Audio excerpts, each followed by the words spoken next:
But I have a principle for this, You look at all the maths teachers, All of you are afraid of maths teachers, right? When you are in small, correct? Because in the maths teachers class, you sit quietly. Right, miss? Sorry for saying that, but then children are scared of you. Because, maths teachers are more serious. You don't need to be punitive. You don't need to punish. You just be serious. We ape many things from the West. Like I said, he went to the US on an exchange program to study when he was in 8th standard. After 3 months, he wrote and told me, Appa, I don't want to stay here. I want to come back. So when I came back, I said, you're doing well. You're staying in a good place, a good house. You're having a good school. No, the school is not good. I said, why? Because the children keep their feet up on the desk like that. The shoes will be resting there like that. And now when the teacher comes, he says, good morning, Logan. Logan is his classmate and in whose house he was staying. He just takes his shoes away like this, and then he looks at the teacher and says, good morning, miss. And the teacher is very happy to tell him, good morning, Logan. Logan, you understand, the legs are sitting on the desk. We all have a system where you have what is called hierarchy. I was discussing this with Virupaksha yesterday. Hierarchy. Unless you have hierarchy, you will not have seriousness. And if you have seriousness, your concentration will be much better. If you have seriousness, you have many of these teachers who laugh and joke and make fun of children. And you'll find that you like their class initially, but after some time, you don't seem to be able to listen continuously for that 40 minutes. Correct? So, environmental control is extremely important for controlling ADHD. It's called structured environment. When there is seriousness, when this Gaurav in Malayalam, we call it Gaurav. Kannada also right, but in Hindi it means different. Gaurav, correct? And the Hindi and Malayalam and Kannada, it's the same. Gaurav, seriousness. So that is called structured environment. You set the boundaries. You have to set boundaries. When you set boundaries, you'll find that ADHD gets better. Specific learning disorder is what I have been talking about, SLD. I'll go into that specifically because this is the largest subtype of all these development disorders. And developmental coordination disorder. I showed you how there is difficulty to hold the pen, to hold the writing instrument, to thread a needle, difficulty to button, difficulty to, and as they go on, they have a lot of other difficulties which needs the connection, instant connection between right and left. I'll come back to that later. So this is a list that you must remember that any of these child could have, one or many of them. So we'll go on to a diagnostic approach. We go through a quick diagnostic approach because we have to diagnose. What is a flow chart? A flow chart is what we use step by step. All of you science teachers, you will know what an algorithm is, correct? This is an algorithm. I'm going to the next, after next is an algorithm that we have created in our work about maybe 20 years ago. We have a flow chart, beginning of which you have a post-school performance. That is the beginning. PSP. Call it PSP. So that the child doesn't understand that somebody is diagnosing him with a post-school performance. Because it's not important. PSP, when you say, from the beginning, if it is in young children. Young children, after they are born, they are born with these difficulties. And these skills do not develop at all. And therefore, they have these problems. They are causes in the child. Is that clear to you? But if it is later in the child, say in 10th standard, 11th standard, now even 8th standard, the children are romantic, they have romantic notions. Correct? So they can get distracted. So if post-school performance starts in a later age, then you could look at the environment. Even the alcoholic father in the house. But even that child with the alcoholic father in the house can have many of these which we ignore. Because we are always judgmental. If somebody takes alcohol, we are judgmental about him. The poor fellow may be having a psychiatric illness underlying, which we recognize, which you don't recognize. So we also judge his children. Father is alcoholic, they have a discordant home, and therefore he is not studying. But he could also be struggling with these causes in the child, which you should never forget. That takes us to, this is the most cardinal slide. If you know this, you will make excellent teachers. Because if you have this, we actually developed this after about 3 years of going through the number of cases that came, and with what all difficulties the parents reported these children to us. But one thing common to them at that time was post-school performance, because the children who were brought to us all of them had post-school performance. That's where they were brought. So we had a computer analysis, and these are the things that came up. We have now 9, but teachers need to remember only 6 causes. If you remember these 6 causes in every child sitting in front of you who has a post-school performance. Now in your class, each of you should think of one child who has post-school performance. Whatever be the reason, not really smart child, but any child. Look at this chart, remember this chart. So next day when you get another child in your class and who is not doing well, think these 6 causes. What are the causes in the child? The first is physical causes. Very simple to do, to examine and understand. Again, my second child, when he was in 7th or 8th, I think, his principal called me to meet her and said, since 2-3 years, Joel has not been doing very well in the class. There's something wrong with him, doctor, because he's disturbing the child sitting next to him, which happens to the principal's son himself. So he is sitting and disturbing him. So I said, he is not that type, I brought up my children very strict, you can understand. And he won't sit in the class and disturb the child when the class is going on. So I asked him. He didn't understand. He didn't know why. It's because one thing he told me, I can't really read what the teacher has written, especially 1 or 2 teachers. I took him straight to my ophthalmology friend, and he said, the guy is so short-sighted.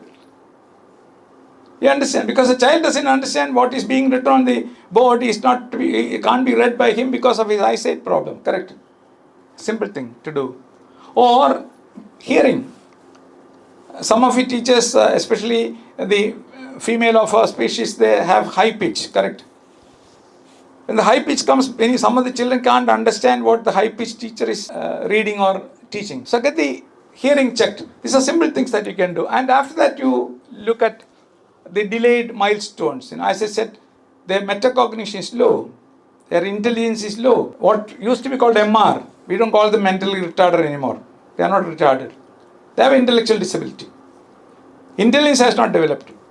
And there is not something that we can greatly do about it. So what do you do? A simple thing, when a mother comes, first time, second time for the open house, you ask her, when did Suresh start walking?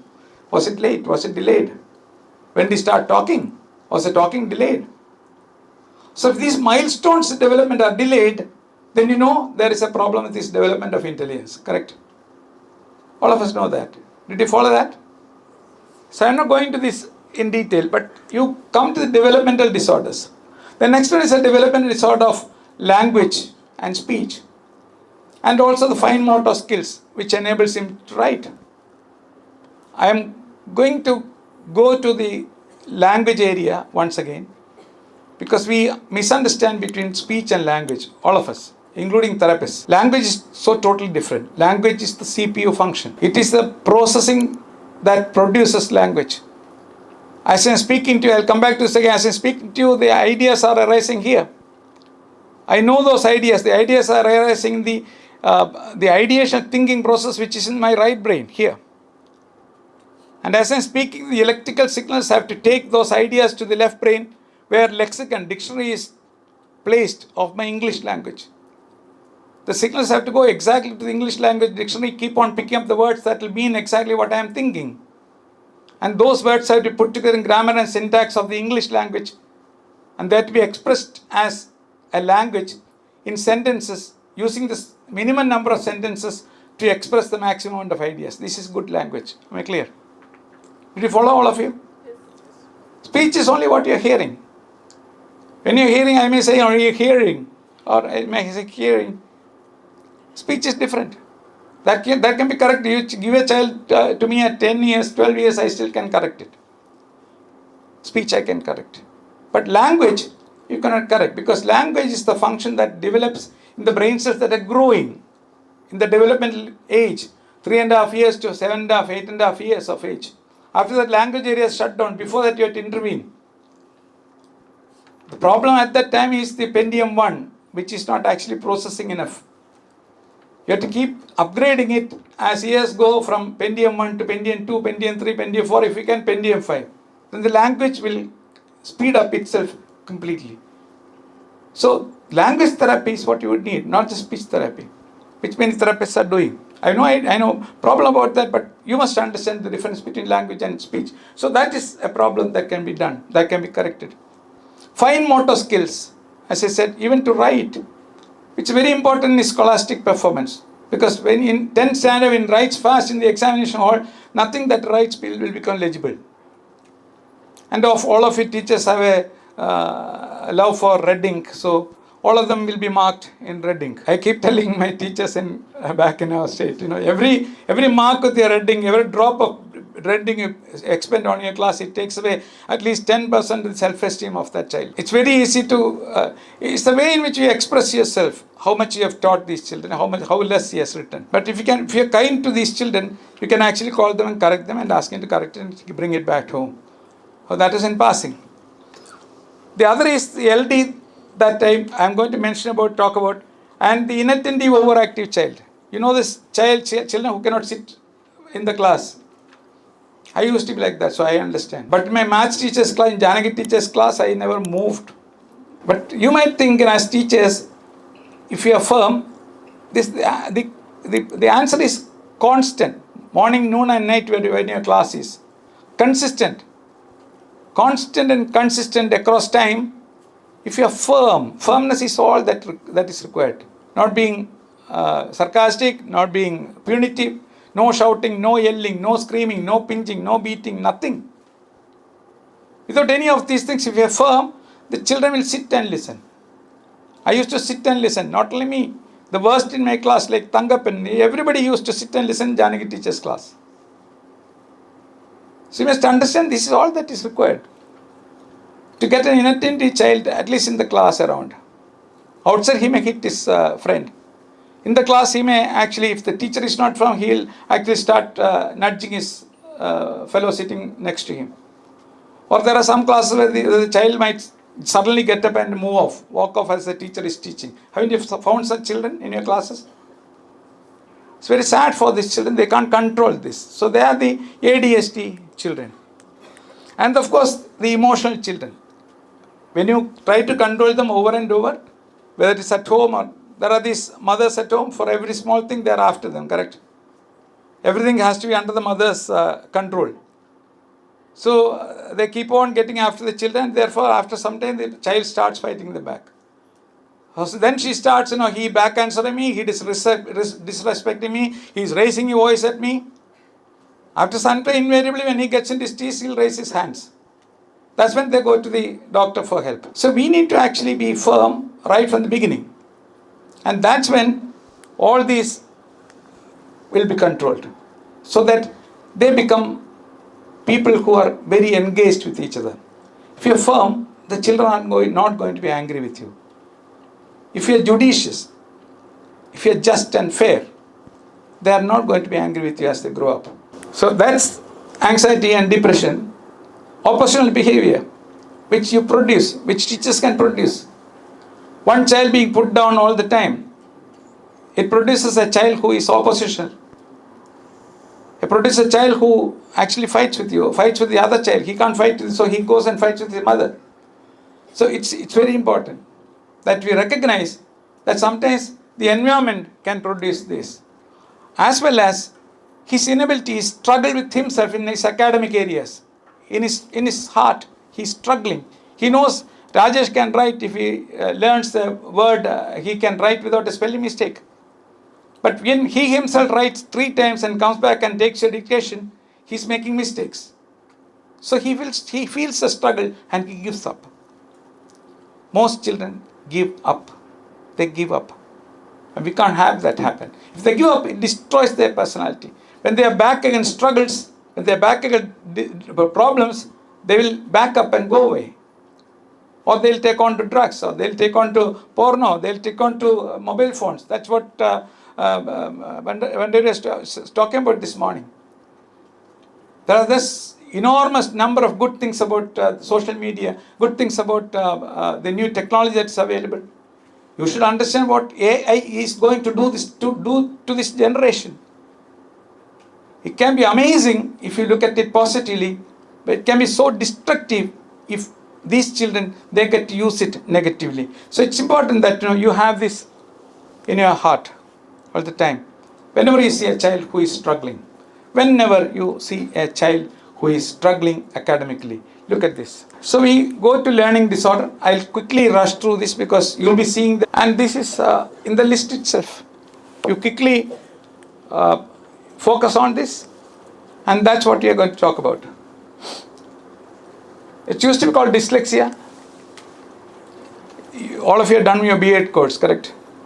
You all actually learned dyslexia. It is in the B.Ed course curriculum in our state. Is it in your state? Yes, but nobody learns. That is the most important thing to teach these teachers actually. All you do is, and I keep asking the B.Ed colleges, you start asking short notes in dyslexia and various learning disorder, ADHD, etc. You start asking questions, in 2 years they will all learn. So basically, there are various causes for poor school performance. 6 of them I showed in a given child. You use the flow chart. The commonest cause, the greatest cause is LD. Surveys show, as Dr. Bandari showed this morning, he said 5 to 17%. It's actually almost 25%. Am I right? In your classes? Potential is what you should be looking at. It's not that they are passing. Many mothers come and they are very defensive. Most mothers are very defensive these days. Oh, no. He's getting 80%, doctor. He has no problem. The teacher just asks, teacher is something is wrong with the teacher. The teacher is the problem. So basically, the other thing I wanted to mention, as I said, disability. Disability is actually what cannot be corrected. Disorder is what can be corrected. Response to intervention. There is response to our intervention. So, it's a disorder. It's an inborn disorder. I mentioned before, there is onset from infancy. They are of neurological origin. They are a brain disorder. They are genetic. As always, you give it to us and we suffer. Correct? 4 boys out of, if you take 5 children, 1 girl gets it out of, after 4 boys get it. Correct? So much more preponderant in boys. 4 times more in boys. And some children, of course, learn with ease, some struggle. So it depends on the brain cell maturation. This is a brain disorder. It is not just a simple disability to learn. There are a lot of teachers referring children who have a difficulty to learn. It's not just a simple difficulty to learn. We have to go through this list that I am going to give you and show you. And it is not therefore not a term to be used for any child who fails at school. There will be enormous other reasons why a child fails at school or behaves badly. So LD children, therefore, not stupid or lazy or careless. Because some of the greatest brains in the world that lived, like Da Vinci, he was, all of you know, he's a man who was enormously enriched by the ability of his brain to produce any function from any part of the brain. But he could not write. He could only paint. He could only sketch. Thomas Alva Edison, I will be showing his example. He had how many patents? Anybody know? 1,300 patents in the United States. He studied only up to 8th standard. He was thrown out of several schools. So basically, they're all, Churchill's example I gave you, they're all people who are extremely endowed, but alternate skills. Not reading or writing or spelling or arithmetic. So therefore, we have to understand they are not stupid or lazy. They are not mentally retarded or intellectually disabled. It is not a mental illness at all. Many parents think that this is a mental illness. They refuse to go to a doctor. It is not a disability anymore. It is an RGI. So what is the definition? Everything should have a definition. You should know what exactly it is defined under. It is a group of neurological disorders. It is not just one disorder. All disorders, all these are actually, they all fall under this rubric or under this heading of learning disorder. Only one disorder. But that encompasses a large number of neurological problems in the process of learning. Learning is a neurological function in the brain. By the amount of instant connectivity that can go across various parts of the brain. Like I mentioned this morning, the incident of he's coming for a favor to my room. He suddenly quickly realizes by the connectivity across various brain areas, that I am not a nice person, I am shouting, so he'll go away when he has come for a favor. And that learning is undertaken by this group. The academic learning, the academic skills is actually the learning disorder. It's a difficulty in the acquisition and the utilization of the academic skills. Which are the academic skills that we mentioned under this definition? Reading comprehension, the ability to understand when you read. These children may read. When they are in 4th standard, 5th standard, he may read a paragraph. You ask him, Suresh, what have you read? He doesn't understand, he doesn't know how to tell you. But the same paragraph you take out and read out to him, then he will tell you what he has understood. Listening and learning is a right brain function. Reading and learning is a left brain function. It doesn't happen. Is that clear? So read out to them. But while reading, he must have concentration. If he doesn't have concentration while reading and you ask him, what is it? He may not tell you. So reading comprehension is a major component of learning disorder. Writing he can't do because he can't even hold the writing instrument. What is on the paper goes to the brain. That is reading and reading comprehension. What is in the brain as an answer has to come down and on paper. That is writing. Writing is actually the opposite direction of the same road. Both are the same. So if there is a problem with reading comprehension, there is a problem in writing. Is that clear? Are you getting it? If you understand this much, the rest is easy actually. You can build on it by reading. Spelling is a problem. Spelling is a huge problem for them. Everybody, I had an argument with one of the professors of psychiatry in another part of Karnataka once. Because he said he is asking these children to go to Kannada medium school. I have nothing against Kannada. In our country, in our state, the same thing happens with our teachers. They say this child cannot manage English medium, so put him in Malayalam medium. Malayalam is very difficult for them. I don't know whether the alphabets are right in your language too. Kakha, gakhanga, chacha, jachanya, correct? It goes like that. If you tell a white man, tata, datana, ask him which is the fourth ta, he has a lot of problem. Like you also have a problem, correct? You think about the ta in Kannada, you have a problem. You think about ta in Hindi, you have a problem, correct? Whereas I am telling you P, Q, R, S, T and ask you which is Q, there is no problem, right? Because P and Q and R, they're pronounced so differently. They are called phonemes. The phonemes are so different, one from the other. The grapheme, the writing way is so different from the other. P and Q and R are so different. So it's easier for the brain to pick up and choose and write. Is it clear? So that's why I would suggest all these children to be put in English medium school for writing purpose only. Understanding, meaningful comprehension, that is better in the mother tongue. There is no doubt about that. But then unless he writes, you will not give him any marks.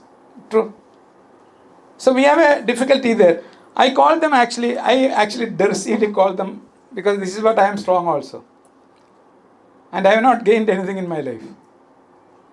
Whereas many of my friends who are very poor in school, who are judged to be very backwards children, I must see them. You won't believe if I tell you where all they are placed. That's so great. So as I said, they are just tabletop skills.